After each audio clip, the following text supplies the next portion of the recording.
Hey guys, Piecing Pisces here. So today we're going to be talking about the basics of astrology. Now, from your horoscopes or just pretty much everyone knows their sun sign. And it's Aries, Taurus, Gemini, Cancer, Leo, Virgo, Libra, Scorpio, Sagittarius, Capricorn, Aquarius, and Pisces. And it goes in that order. First, Aries is the first, Pisces is the last. And then those signs, they have specific dualities, and I'm not going to get into specifics just yet. I'm just going to give you a broad view of this stuff. But so the duality is pretty much just the general character of their personality, and it's either going to be male or female, and yeah. But there's a lot of other terms for it that you might hear, like yin and yang or positive and negative and stuff. And then you have your modality, and that's just pretty much how their personality is going to be expressed. And it's either going to be cardinal, fixed, or mutable. And then you have your elements, which is just going to define their character. It's kind of going to just add pizzazz. It's going to be, you get what I'm saying. And it's going to be fire, earth, air, water. And so pretty much, here's the graph. And it goes Aries is male. Then its modality is cardinal, and its element is fire. You have Taurus, which is female. It's fixed, and it has the element of earth. And then you have Gemini with the duality of male, and it's mutable, and its element is air. Then you have Cancer, it's female, cardinal, and it's water. Then you have Leo, which is male. It's fixed, and it's fire. And so forth. And all the way down to Pisces, which is female, mutable, and it's water. And yeah. And so pretty much it just goes from, like, all the fire and air signs are all going to be male. All the earth and water signs are going to be female. And yeah, and so that's pretty much that.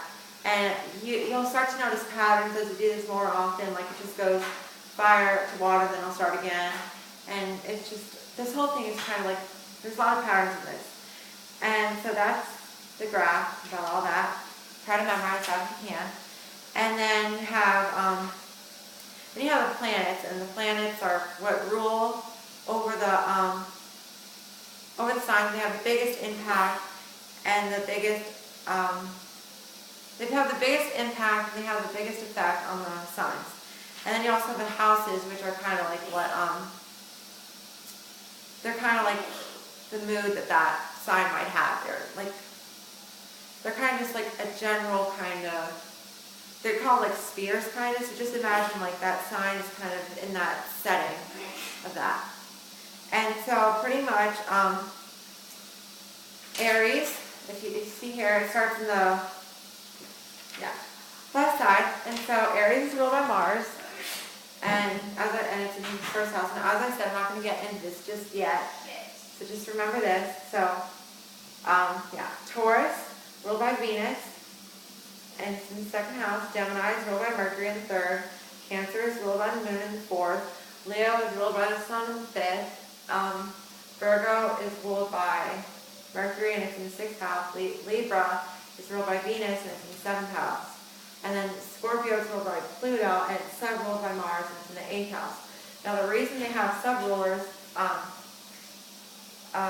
Scorpio, Aquarius, and Pisces, the reason they have sub-rulers is because in the earlier times when they were doing astrology and they couldn't see the outer planets like Pluto, Neptune, Uranus, they just attached, they started attaching just the inner planets.